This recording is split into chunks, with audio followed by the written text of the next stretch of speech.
Bom, vamos para o último exercício aqui então, né, que é um exemplo de titulação indireta, né? Então esse exercício aqui eu peguei lá do Harris, desse que a gente está usando aqui na disciplina, a mesma edição que vocês têm aí, né? Tem na biblioteca também. E o exercício é assim, ó. O íon sulfeto, lembrando que nessas titulações indiretas a gente consegue analisar o analito sendo um ânion, né? Então olha só, o íon sulfeto foi determinado por uma titulação indireta com EDTA. Em uma solução contendo uma mistura de 25 ml de uma solução de... Aqui, ó, esse sal aqui, o cobre é 2+, né? E esse ânion aqui, ele vem do ácido perclórico, tá? Que é HClO4. Aí esse ácido perde o íon H+, que é o ácido mais forte que tem esse aqui, né? O ácido perclórico. Aí, então, esse sal aqui é o perclorato de cobre, né? Por isso que são dois ânion perclórico aqui. Perclorato, aliás, o ânion. Então, aqui, repetindo. Em uma solução contendo uma mistura de 25 ml de uma solução de perclorato de cobre, 0,04332 molar, e 15 ml de um tampão de acetato 1 molar, pH 4,5, foram adicionados 25 ml de uma amostra desconhecida de sulfeto, certo? Agitando-se a mistura vigorosamente. O precipitado de sulfeto de cobre, então o analito precipitou com o cobre, que já estava ali na amostra, na solução, né? Ó, o precipitado de sulfeto de cobre foi filtrado e lavado com água quente, para remover a água-mãe. Lembra daquilo que eu falei? Beleza. Adicionou-se, então, uma solução de amônia ao filtrado, que continha esse excesso de cobre, tá? Só que é um excesso controlado. Ele disse exatamente o volume que tinha, né, da solução e disse exatamente a concentração, tá? Então ele adicionou amônia no filtrado, que continha um excesso de cobre, até que se observasse a cor azul do íon complexo. Amônia é um ligante, a amônia formando o complexo com o cobre forma um complexo de cor azul. Não sei se vocês lembram, tem um negocinho bem legal que eu faço lá em Química Geral Experimental, que a gente pegava um tubo de ensaio e colocava uma solução de cobre em meio aquoso. Cobre em meio aquoso, ele forma um complexo com água. Então, a solução aquosa de cobre já é um azulzinho fraquinho assim, né? E a gente botava aquilo no tubo de ensaio. Aí eu mandava vocês irem jogando bem lentamente, só pelo escorrendo pelas paredes do tubo de ensaio, eu mandava vocês jogarem amônia. Aí aquela amônia entra em contato com... Só que não mandava agitar a solução, era só aquele, tipo, correndo uma lágrima assim na parede do tubo de ensaio. Aí aquela amônia batia no líquido azulzinho clarinho e a amônia ficava um azul escuro, bem escurão assim, que é o complexo do cobre com a amônia. Mas só que a parte de cima do líquido do tubo de ensaio ficava um azulão escuro, que é onde a amônia encontrava o cobre ali, né? E formava o complexo. E a parte de baixo ainda não formava. Por quê? Porque a gente não agitou o tubo de ensaio. Se agitar, aí ficava tudo azulão, né?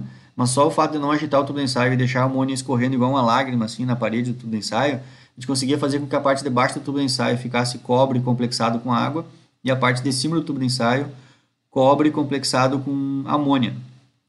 E na parte intermediária, que é entre o cobre precipitado com água e o cobre complexado com água, que é azul fraquinho, e o cobre complexado com amônia, que é o azulão forte, ficava uma região precipitado meio branco, assim.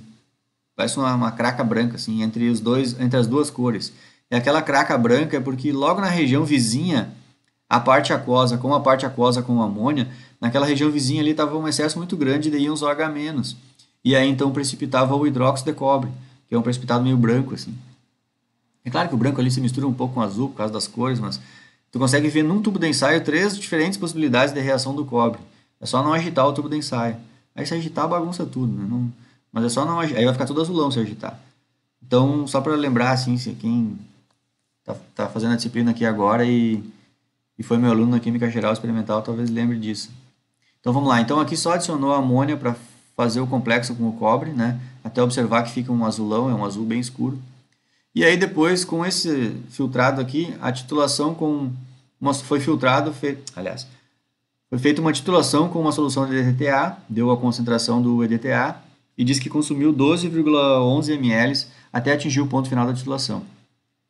E o indicador utilizado foi a murexida como indicador, né? Então aqui pede para a gente calcular qual a concentração molar do sulfeto na amostra desconhecida.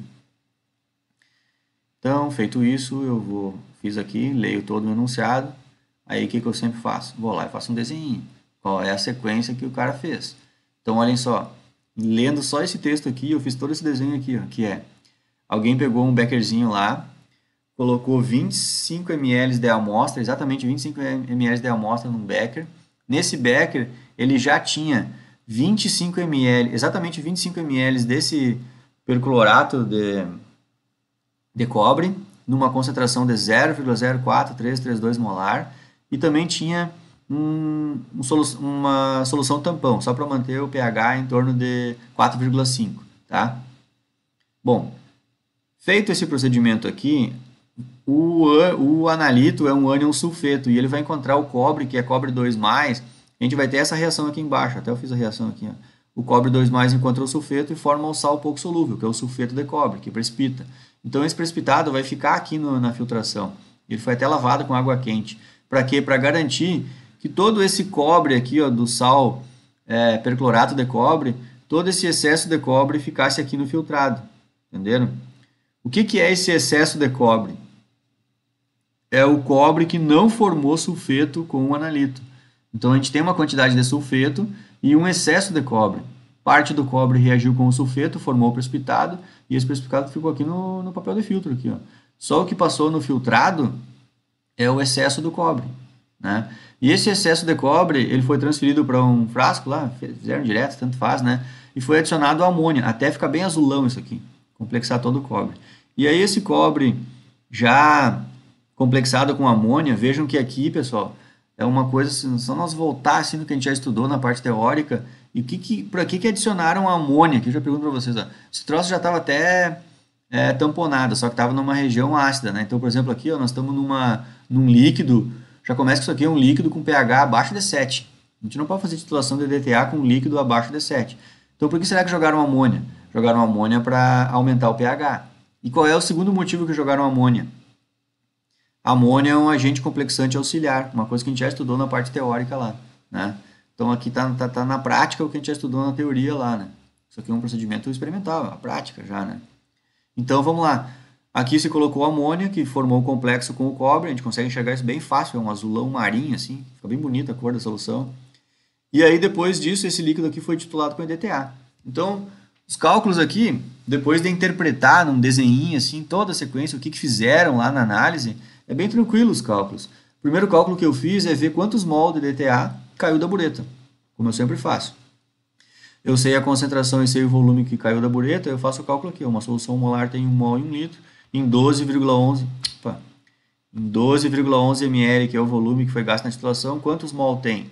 Regra de 3 por dk, 12,11 vezes 1 dividido por 1000, está aqui a resposta. Então, uma solução 1 molar tem 0,01211 mol em 12,11 ml.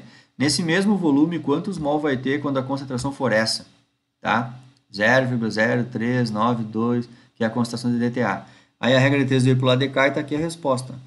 Que é isso aqui, ó. 0,000476 mol, e eu escrevo bem completinho, ó. Mol de DTA que reagiu com o cobre do filtrado, que é isso mesmo. Isso aqui é o número de mol de DTA que reagiu com o cobre, mas o cobre do filtrado, que é o que escapou do analito, que era o ânion sulfeto, entenderam? Então por isso que está bem claro aqui, ó. É o número de mol de DTA que reagiu com o cobre do filtrado. A gente sabe que a estequiometria entre DTA e cobre é 1 para 1, então na real isso aqui é o número de mol de cobre que sobrou, o que sobrou da reação lá com o sulfeto, entendeu? É o excesso, né? Esse é o número de cobre. E agora eu tenho que calcular qual é o todo, qual era a quantidade total de cobre. Qual que era a quantidade total de cobre, né? Então a quantidade total de cobre era essa daqui, ó. Me disseram o volume da solução de perclorato de cobre que tinha ali no beker, e o volume era 25 ml. E também me disseram a concentração do perclorato de cobre, que era essa aqui, ó, 0,04332. Então com essas duas informações aqui, eu acho o número de mol de cobre que era o todo que estava aqui, né? Então olha aqui, ó, a solução molar tem 1 mol em 1 litro, em 25 ml, quantos mol vai ter? Está aqui a resposta. nesses mesmos 25 ml, quantos mol teria se a concentração fosse essa, que é a que está lá? Aí faço o cálculo, está aqui a resposta. Então essa resposta aqui é o número de mol de cobre total que estava nesse becker. Parte desse cobre reagiu com o sulfeto, que eu não sei quanto que foi, mas agora eu sei quanto que sobrou. Então o total menos o que sobrou é o que reagiu com o sulfeto. Então até escrevi aqui, ó. Se vocês olharem essa célula aqui, o que eu fiz? Eu fiz o total, que está em azul lá, menos o que está em vermelhinho aqui, ó, que é o que sobrou. O total menos o que sobrou é o que reagiu. Então isso aqui é o número de mol de cobre que reagiu. Se eu sei o número de mol de cobre que reagiu, o que me falta? É só olhar a estequiometria e ver qual é a estequiometria de cobre com sulfeto. É 1 para 1. Então esse aqui é o número de mol de sulfeto que está na amostra. E aí, quanto que era de amostra? 25 ml. Então só falta fazer esse último cálculozinho aqui, ó, que eu sei o número de mol, eu sei o volume, eu acho a concentração. Então, a solução 1 molar tem 1 mol em 1 litro, em 25 ml quantos mol tem? Está aqui a regra de 3 desse lado, né? Está aqui a resposta. Aí nesses mesmos 25 ml, se eu tiver esse número de mol aqui, ó, que concentração que isso equivale? Aí a regra de 3 veio para o lado de cá, né? É isso aqui vezes 1 dividido por 0,025, e aqui está a resposta.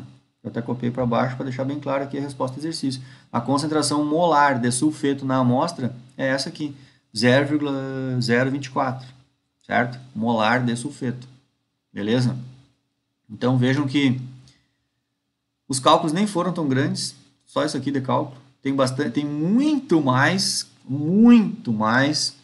interpretação de procedimentos analíticos, lógica das coisas do que cálculo. Se for ver, são cálculos idiotinhas. Tem um colega meu aí que é professor, ele sempre diz, química analítica é barbada, é só a regra de 3. É isso aí. Se quiser pensar assim, beleza. Só que antes das regras de 3 tem toda a lógica da química analítica, né? Entenderam? Mas na prática, a matemática da química analítica é praticamente só a regra de 3. Essa é a matemática da química analítica, né? Claro, tem mais coisinhas, você sabe que tem mais, né? Volta e meia, nós caímos em um monte de cálculo, já passamos a Bhaskara e coisa arada, mas é tudo coisa simples, é uma matemática não tão complicada assim, né? E principalmente a matemática da parte aplicada aqui da química analítica, né? Só que tem todo um conhecimento, por exemplo, tem todo esse desenho, e aquilo que eu sempre digo também, ó. O cara lê só esse enunciado aqui, se atracar, fazer conta e chegar no resultado final, parabéns, beleza. Será que essa pessoa pensa assim, mas esse cara não precisa desenhar? Se a pessoa só lê esse enunciado, se atraca a fazer cálculo e chega no resultado final, é porque ela tem esse desenho aqui, pessoal. Esse desenho aqui está na cabeça dela o tempo inteiro. E ela consegue ter o desenho na cabeça e só fazer os cálculos no papel. É que nem o cara que joga xadrez sem o tabuleiro. Ele consegue ter o desenho do tabuleiro na cabeça e pensar as jogadas que vai fazer. E eu digo para vocês que se a gente coloca o desenho no papel, tu dá uma aliviada na tua cabeça. Tu não está gastando tempo em pensar como é que é o procedimento. O procedimento está no papel ali, fica mais fácil de ver, sabe? Aí tu consegue aliviar a cabeça para pensar no resto. Essa é uma dica minha, isso aí quem quer, né? Na real, quem faz a prova acerta o resultado, tá feito. Eu não vou dando nota se o cara desenhou ou se não desenhou. Isso é óbvio, né? Assim como também fazer exatamente como eu faço, também não sou louco também, né? Deixa eu só, antes de fechar o vídeo aqui, acho que eu não esqueci de dizer nada, né? Eu me lembrei de uma coisa que eu queria mostrar. Esse exemplo aqui é um exemplo da titulação indireta. E vejam que a gente fez um procedimento, gerou um precipitado e a gente seguiu adiante com o filtrado, né? A gente não seguiu adiante com o precipitado, ninguém pegou esse sal aqui, destruiu o sal, né? Entenderam? Que é também uma possibilidade. Que tá aqui, eu vou voltar no meu material, ó. Na real, esse exercício que a gente acabou de ver é esse caminho aqui, ó. Se começou a situação aqui desse jeito, né? Se adicionou um excesso aqui do cobre, conhecendo o volume, né? Então não é essa boletinha aqui graduada, a gente conhecia bem direitinho o volume e a concentração do cobre ali, né? E depois foi feito o procedimento, gerou um precipitado, e na filtração a gente seguiu adiante com o filtrado, tá? Só para mostrar para vocês esse detalhezinho aí. Então, pessoal, voltando aqui, a gente estava aqui nesse exercício, então acho que é isso, vou fechar o vídeo aqui, e fechamos então esse playlist sobre volumetria de complexação. Nosso próximo playlist e último é volumetria de oxirredução, certo? Então, um abraço para vocês aí.